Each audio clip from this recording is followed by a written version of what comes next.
భారత communist party నాయకత్వాన రాష్ట్ర వ్యాపితంగా అన్ని జిల్లా కలెక్టర్ కార్యాలయాల ముందు, ప్రధాన హాస్పిటల్ ముందు మెడికల్ మాఫియా మీద రాష్ట్ర కేంద్ర ప్రభుత్వాలు అనుసరిస్తున్నటువంటి మెతక వైఖరిని నిరసిస్తూ నిరసన కార్యక్రమాలు చేపడుతున్నాం. ప్రధానంగా కేంద్రంలో ఉండే ప్రభుత్వం కానీ లేక మన రాష్ట్ర ప్రభుత్వాలు కానీ మెడికల్ మాఫియాని కంట్రోల్ చేయలేని పరిస్థితులు ఉన్నారు.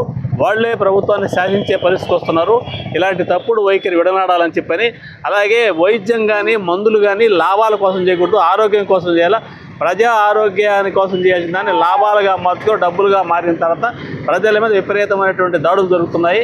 వీటన్నిటిని కూడా తిప్పికొట్టడానికి, ప్రజలను చైతన్యవంతం చేయడానికి భారత కమ్యూనిస్ట్ పార్టీ ఇలాంటి కార్యక్రమాలు తీసుకుంది. ఉదాహరణకు పిఎం ప్రధానమంత్రి భారత జన యోజన అనేటటువంటి ఒక సంస్థ ఉంది.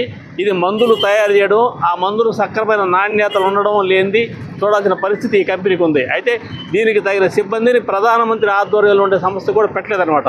అందువల్ల అది ఏదైనా ఒక మందు తయారు చేసి ఆ మందు యొక్క ప్రామాణికతను నిర్ధారించడంలో సిబ్బంది లేని కారణం చేత వాళ్ళు సరిగా నిర్వహించడం లేదు.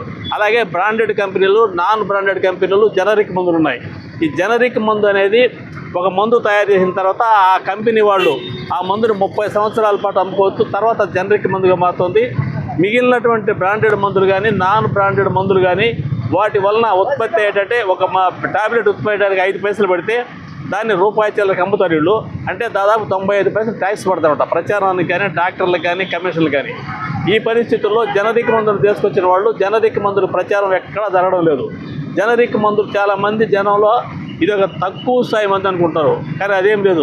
ఏ మందు అయినా, బ్రాండెడ్ మందు అయినా, బ్రాండెడ్ కంపెనీ అయినా లేదా ఇంటర్నేషనల్ కంపెనీ అయినా కూడా ఈ ప్రధానమంత్రి యోజన నిర్వహించినటువంటి ప్రామాణికంగా ఉండాల్సింది తప్ప మరొక విధంగా ఉండడానికి లేదు. ఆ మందులు జనరిక్ మందులు అంటే ట్యాక్స్ లేదు కాబట్టి తక్కువ రేటుకి అమ్ముతారు.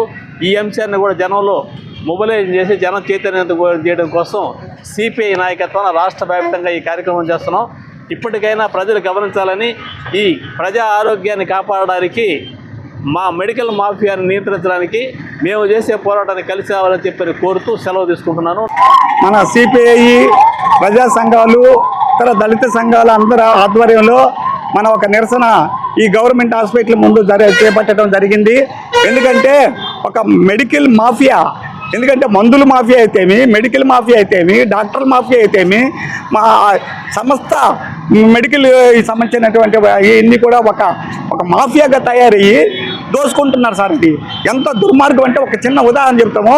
ఒక డాక్టర్కి ఒక రోజుకి 150 మంది పేషెంట్లు వస్తాడు. ఒక పేషెంట్ దాదాపు 500 రూపాయలు కలెక్ట్ చేస్తారు. దాదాపు 1,75,000 రూపాయలు పేషెంట్ల దగ్గర ఓన్లీ ఫీజు వరకే, అది కన్సల్టెంట్ ఫీజు వరకే తీసుకుంటారు. అంటే 1,75,000 రూపాయలు తీసుకుంటారు ఒక్కొక్క డాక్టర్.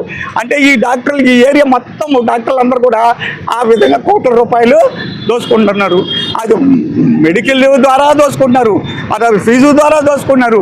పోనేమో ఆ జబ్బు తగ్గదా అంటే జబ్బు తగ్గదు. ఎందుకు ఇది దుర్మార్గమైన విషయం? ఇంత దుర్మార్గంగా తయారైందంటే మెడికల్ మాఫియా. పోనీ ఇన్కమ్ ట్యాక్స్ వాళ్ళు రైట్ చేయాలి కదా. వాళ్ళు ఇన్కమ్ ట్యాక్స్ ఇంత డబ్బు కలెక్ట్ చేస్తున్నారు ప్రజల నుంచి, మీరు ఆదాయం ఉంది, మీరు కడుతున్నారా లేదా అని అసెస్మెంట్ చేయాలి కదా. 4 రూపాయలు ఎగజల్లితే ఏది అసెస్మెంట్ చేసి ఒక కాగితం ముక్క పడేస్తే తీసుకుంటారా? ఇన్కమ్ ట్యాక్స్ వాళ్ళు ఉరి తీయాలా. ఎందుకంటే